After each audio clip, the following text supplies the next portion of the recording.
Smart meter योजनेच्या अंमलबजावणीपूर्वी ग्राहकांची स्पष्ट संमती घेतलेली नाही। नागरिकांमध्ये जनजागृती, प्रशिक्षण व माहिती प्रसाराचा अभाव आहे। बिलिंग प्रक्रियेत पूर्ण पारदर्शकता नसल्यामुळे ग्राहकांमध्ये अविश्वास निर्माण झालेला आहे। त्यामुळे स्मार्ट मीटर योजना तात्काळ स्थगित करून कायमस्वरूपी रद्द करण्याबाबतच्या मागणीचे निवेदन भवानीनगर क्रांती कृती समितीच्या वतीने महावितरण मुख्य अभियंता यांना देण्यात आले।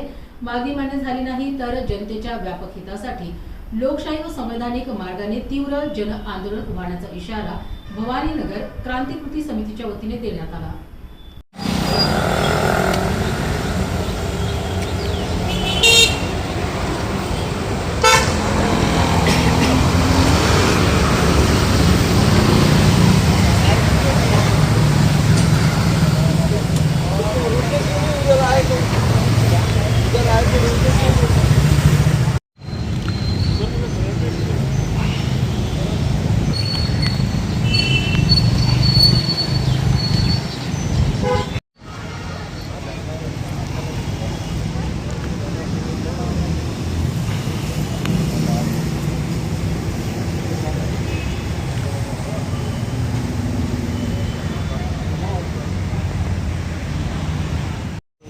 काय वाटतंय स्मार्ट मीटर बाबत?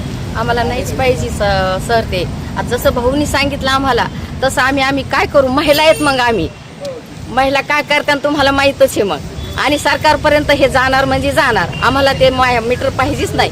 आता आम्ही गरीब लोक काय खाणार, काय भरणार तिथं, तुम्ही सांगा ना ते। पण सरकार म्हणतं स्मार्ट मीटर जे आहे ते जुन्या मीटरपेक्षा योग्य आहे आणि तिथं लाईट बिल कमी येतं। कसं कमी येत नाही? चुकीचं आहे सर, ते सगळं चुकीचं आहे। आता आम्हाला बाहेरून खूप माहीत होऊ लागलं म्हणून आम्ही निघलो। आज थोड्याच बाया निघल्यात, आता उद्या परवा बघा, आता उद्या जास्त निघतात, परवा जास्त निघतात। रस्त्यावर बसू, आम्ही उन्हात बसू। साहेब, एमएससीबी वर आपण मोर्चा काढता, काय विषय? साहेब, आमचा असा विरोध आहे मोर्चाला की जे स्मार्ट मीटर आहे ते तर जे एमएससीबी वाले तर सक्तीचं करताय, तर त्याचा आम्हाला सर्वसामान्य जनतेचा रोष आहे। कारण त्या मीटरचं इथं बंद जरी असलं त्याचं बिलिंग येतंय आणि आमच्या जो भवानीनगर एरिया आहे सगळे हातावरचे आणि पोटावरचे लोक आहे, कमाला तर खाणार आहे। आज 10,000 15,000 मीटर लाईट बिल कुठून भरणार ते लोक? आज जे मीटर बंद असतानाही लाईट बिल येतोय आणि त्याच्यामुळे तर रोजचा जे 250-300 रुपये कमवतात त्याचा पगार मासिक ठरवलं तर त्याला पगार किती होता? 10 ते 12,000। तो 8 ते 9,000 लाईट बिल भरल्यानंतर परिवार कसं काय चालवणार?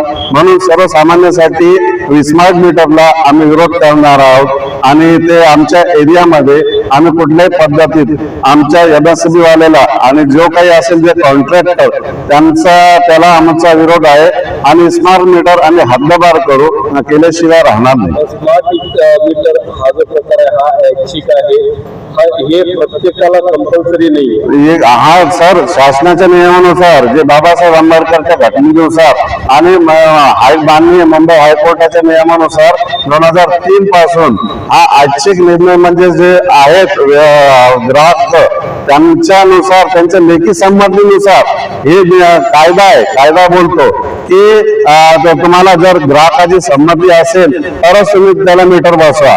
हे यांची मोनापल्ली चालू आहे, दादागिरी चालू आहे, दडपशाही चालू आहे। त्या विरोधात आमचा रोष आहे आणि त्याच्यासाठी तर आम्ही आवाज उचलून सर्वसामान्य जनता नागपूर खंडपीठात एक याचिका प्रलंबित आहे। हो, याचिका प्रलंबित असताना हे कृत्य करतायत काय हे बेकायदेशीर आहे असं वाटत नाही? हे बेकायदेशीर आहेत साहेब, हे पूर्णपणे बेकायदेशीर आहे। हे जे कॉन्ट्रॅक्टर वगैरे यांचे काहीतरी साठेलोट आहे एमएससीबी वाल्यांचे, त्यांनी हे मुद्दा म्हणून तर लगेच धोरण स्वीकारलेले आणि ते कायद्याच्या विरोधात, लोकशाहीच्या विरोधात आहे।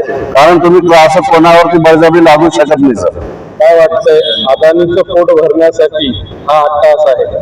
अडाणी असो किंवा कोणतीही व्यक्ती असो सर, ते अमीर लोक अमीर होतात, आमच्या सर्वसामान्यांना वेठी धरून हे आमचे ते घरदार भरतात, आमच्या जे पगारीवरती दंडा मारतात, त्या विरोधात आमचा पब्लिकचा रोष आहे। तो कुठलाही कॉन्ट्रॅक्टर असो किंवा कुठलाही असो त्याच्या विरोधात आम्ही जन आंदोलन, जन आक्रोश छेडणार म्हणजे छेडणार आणि स्मार्ट मीटर हद्दपार करणार सर। स्मार्ट मीटर हद्दपार होणार?